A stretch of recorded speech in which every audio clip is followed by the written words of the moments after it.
Salut, c'est Caliste alias Jericho, maître de jeu sur Pallium, et je suis là pour vous expliquer dans les grandes lignes les règles du jeu Cult Divinité Perdue qu'on utilise dans plusieurs des histoires qu'on raconte ici, et notamment Néon et Opale, notre grosse campagne.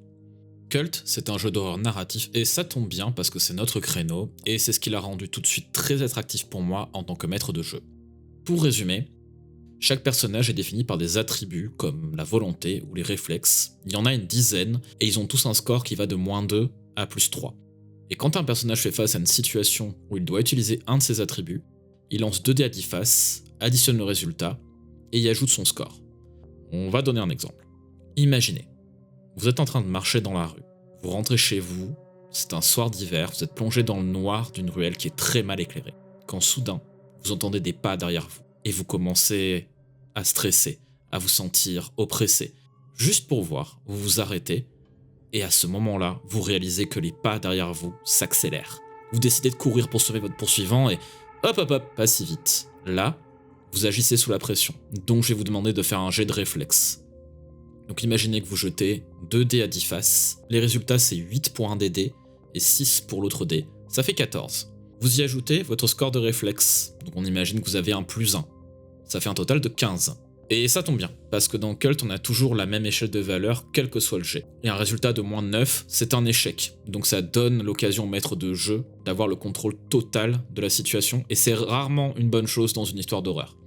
Là, dans notre exemple, si vous aviez eu -9, vous pourriez avoir trébuché, et vous êtes retrouvé à la merci de votre poursuivant. Entre 10 et 14, c'est un résultat mitigé, donc c'est plus une réussite, mais qui va avoir quand même des conséquences pas terribles pour vous. Par exemple là, on peut imaginer que vous avez réussi à semer votre poursuivant, mais que vous êtes trompé de chemin et que vous vous retrouvez dans une impasse, donc vous avez tout juste le temps de vous cacher avant qu'on vous attrape. 15 et plus, c'est une réussite totale.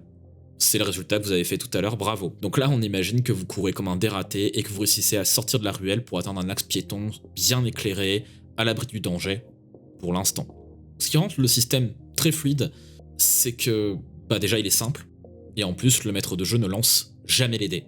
C'est-à-dire que la prise de contrôle que je peux avoir, les conséquences dramatiques que peut avoir un jet échoué, ça dépend uniquement de si un joueur réussit ou pas son jet de dés.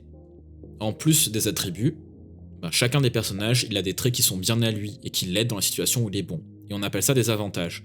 Par exemple, on peut avoir un personnage qui est très séducteur et qui donc peut manipuler les autres plus facilement. On peut avoir un expert en arts martiaux qui peut affronter plusieurs adversaires en même temps sans problème. Ça c'est plutôt chouette. Mais comme chez Pallium on aime beaucoup la souffrance, les personnages ils ont aussi des désavantages qui dictent le rythme de l'histoire. Par exemple, est-ce que prendre la parole en public ça va attirer l'attention du harceleur qui vous traque? Est-ce que, en entrant dans une maison abandonnée, la présence maléfique qui sommeille en vous va tenter de vous posséder? Est-ce que vos cauchemars vont vous empêcher de dormir ce soir?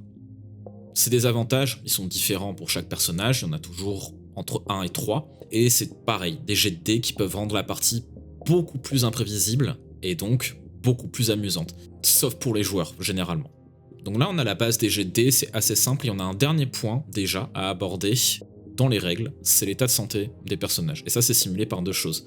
On a les blessures pour l'état physique, et la stabilité pour l'état mental. Chaque personnage peut subir 4 blessures sérieuses et une blessure critique. Une blessure sérieuse, c'est un coup de couteau à l'épaule.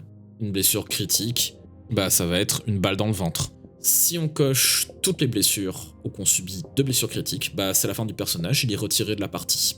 Et à côté de ça, on a 10 points de stabilité, donc qui correspondent à l'équilibre mental du personnage. Quand un personnage ne parvient pas à garder le contrôle dans une situation stressante, il perd des points de stabilité jusqu'à être complètement brisé par ce qu'il vit, et bon, vaut mieux pas que ça arrive. Et comme dans la vie, pour que ça aille mieux physiquement, faut aller à l'hôpital et se soigner, et pour que ça aille mieux mentalement, faut consulter, faire des choses qui nous font du bien et passer du temps avec ses proches.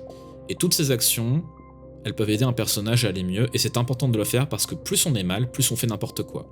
Pour parler en termes de règles et de chiffres, ça veut dire que plus on est blessé ou mal mentalement, plus on a de malus à ses jets de dés, et donc ça devient plus difficile d'être efficace dans son quotidien ou d'aller mieux. Mais c'est un peu comme dans la vie en fait. Et c'est pas que je vous encourage à voir votre vie comme une partie de jeu de rôle. Par contre, s'il vous plaît, si vous vous sentez malade ou que vous n'êtes pas bien mentalement, allez consulter. Ça, c'est une petite explication des règles de Cult, c'est les grandes lignes, et normalement avec ça, vous devriez arriver à comprendre ce dont on parle. Mais vous inquiétez pas, c'est l'histoire et l'atmosphère qui comptent dans ce qu'on fait, les chiffres c'est juste un coup de pouce, et si vous comprenez pas tout, laissez-vous porter. Kiffez, ça va aller. bonne écoute et amusez-vous bien.